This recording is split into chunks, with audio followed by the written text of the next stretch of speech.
Good morning, my name is Alexis Sami. I am presenting the topic bacterial growth from microbiology subject. This topic is important for to multiplication of bacteria in industrial level. जैसे कि इसकी definition है, bacterial growth refers to the increase in the number of bacterial cells through cells division, not an increase in cell size. यानी कि अगर bacteria growth हो रही है तो वो उसके नंबर, उसके सेल्स के जो नंबर है वो बढ़ रहे हैं, ना कि उसका साइज जो है वो बढ़ रहा है. तो ये बैक्टीरियल ग्रोथ की डेफिनेशन है.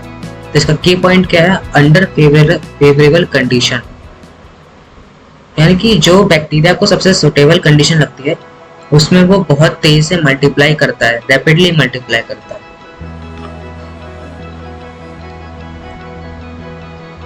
मोड क्या है ग्रोथ का? बैक्टीरियल ग्रोथ में मोड क्या है? तो बाइनरी फिजन से ये ज्यादातर मतलब मल्टीप्लाई करते हैं. और बाइनरी फिजन क्या होता है? बाइनरी फिजन में एक parent cell 2 identical daughter cells में डिवाइड हो जाती है, जैसे कि डायग्राम में दिखाया गया है. तो स्टेप्स क्या होते हैं? सबसे पहले डीएनए रेप्लिकेशन होता है, फिर सेल एलोंगेशन होता है, फॉर्मेशन ऑफ सेप्टम यानी कि डिवाइड हो जाते हैं, मतलब सेप्टम फॉर्मेट होता है, ये एक सेपरेट लाइन फॉर्मेशन हो जाती है एक सेपरेट लाइन का, और फिर डिवीजन हो जाता है 2 सेल्स में. तो primary method of bacterial reproduction, ये सबसे ज्यादा प्राइमरी मेथड है बैक्टीरियल रिप्रोडक्शन के लिए.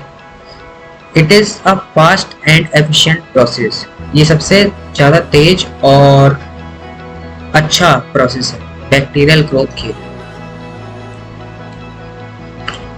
तो बैक्टीरियल ग्रोथ कर्व क्या है? बैक्टीरियल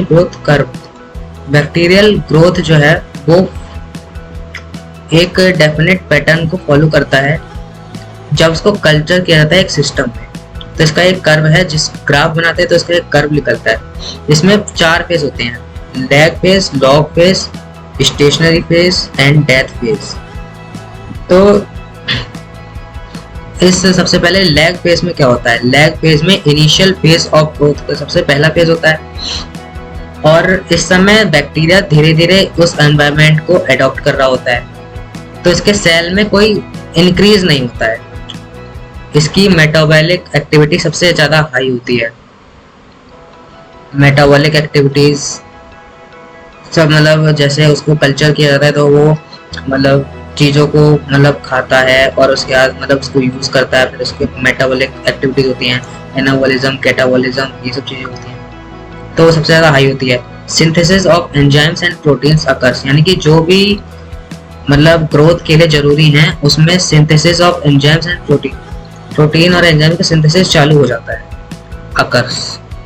लॉग फेज होता है एक्सपोनेंशियल फेज में rapid cell division takes place, यानी कि बहुत तेजी से रैपिड सेल डिवीजन होता है. पॉपुलेशन डबल्स, यानी कि ये पॉपुलेशन बहुत जल्दी डबल्स हो जाती है, मतलब जैसे 1 के 2, 2 के 4, 4 के 8, ऐसे करके डबल होती है बहुत जल्दी एक रेगुलर इंटरवल्स पे.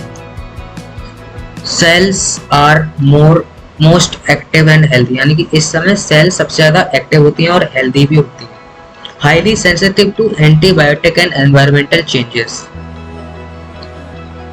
यानी कि जो भी एंटीबायोटिक है और जो भी एनवायरमेंटल चेंज है उसमें सबसे ज्यादा सेंसिटिव होगी सेल बैक्टीरिया की. उसका आता है स्टेशनरी फेज में न्यूट्रिएंट्स बिकम लिमिटेड.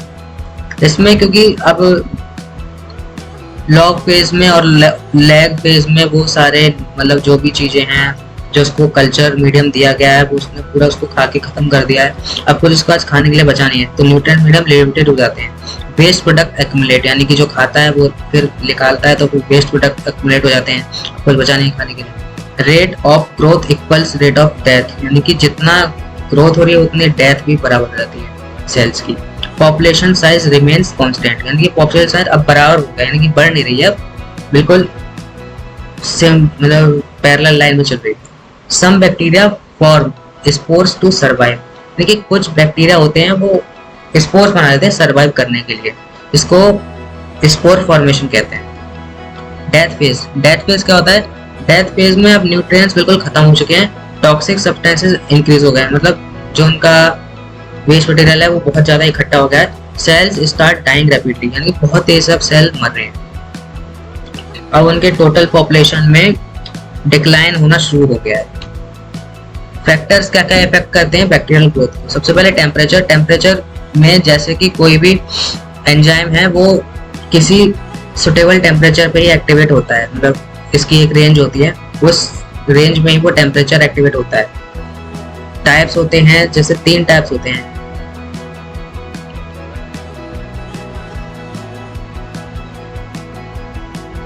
सीक्रोफाइल्स जो कोल्ड लविंग हैं, मतलब जो ठंडक को पसंद करते हैं ऐसे बैक्टीरिया।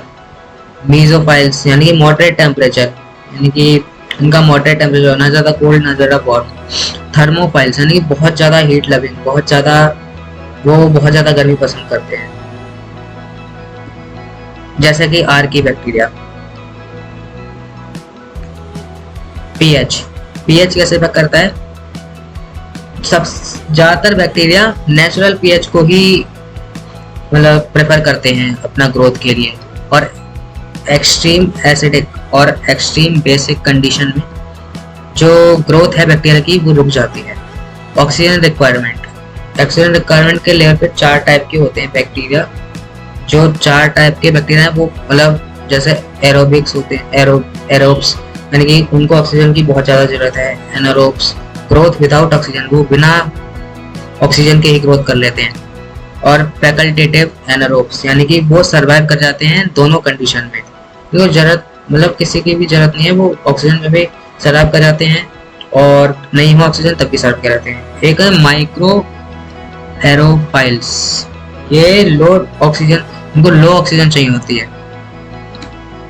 न्यूट्रिएंट्स में essential for growth and metabolism, यानी कि मेटाबॉलिज्म और ग्रोथ के लिए बहुत ज़्यादा जरूरी है न्यूट्रिएंट्स में क्या है? Carbon, nitrogen, minerals, vitamins. अब इम्पोर्टेंस क्या है बैक्टीरियल ग्रोथ की? जैसे कि मैंने बताया था शुरू में कि ये इंडस्ट्रीज लेवल पे बहुत ज़्यादा यूज होते हैं बैक्टीरियल ग्रोथ करने के लिए, जैसे कि use in food production, curd, cheese, fermentation. जैसे अगर हम कोई भी फूड मटेरियल बना रहे हैं जैसे इडली, डोसा, ये सब भी फर्मेंट करके बनाया जाता है, तो इसमें कर्ड, दही, चीज़, इन सब में बैक्टीरिया का बहुत ज़्यादा यूज़ होता है, इसमें ग्रोथ की जाती है बैक्टीरिया की। Health and biotechnology and research, यानी कि बायोटेक्नोलॉजी एंड रिसर्च में भी बहुत ज़्यादा यूज़ होता है। जैसे कि मतलब कोई भी हमें नया मतलब हमें कोई नई चीज़, हमें डिजायर्ड जीन को मल्टीप्लाई करना है बहुत ज़्यादा, जैसे हम डायबिटीज़ बनाते हैं, वो डायबिटीज़ के लिए मेडिसिन बनाते हैं, या फिर जो उसके क्रायोजीन होता है, क्रायोजीन को हम मल्टीप्लाई करते हैं और उससे डायबिटीज़ के लिए जो है वो बनाते हैं, जिससे वो शुगर को बैलेंस कर सके। तो उसके लिए हमें मतलब मल्टीप्लाई करना होता है बैक्टीरिया को, उसमें इंसर्ट करके हम प्लाज्मिड में इसको यूज़ करते हैं बैक्टीरियल ग्रोथ को। इम्पॉर्टेंट इन अंडरस्टैंडिंग डिसीज़, कोई भी डिसीज़ को अंडरस्टैंड करने के लिए हमें उसको मतलब मल्टीप्लाई करना पड़ता है, उसकी पूरी बैक्टीरियल ग्रोथ करके कॉलोनी बनानी पड़ती है, जिसका हम उस पर रिसर्च कर सकें। Plays a role in nutrient recycling in nature, यानी कि हमें कोई भी मतलब न्यूट्रिएंट रिसाइकलिंग कैसे होती है, मतलब क्या हो रहा है, उसको समझने के लिए हमें सबसे पहले बैक्टीरिया की ग्रोथ बहुत ज़्यादा मात्रा में करवानी पड़ती है। तो मेरा टॉपिक यहीं पे ख़त्म होता है। आपका अगर आपने पूरा सुना तो बहुत बहुत धन्यवाद। Thank you, have a nice day.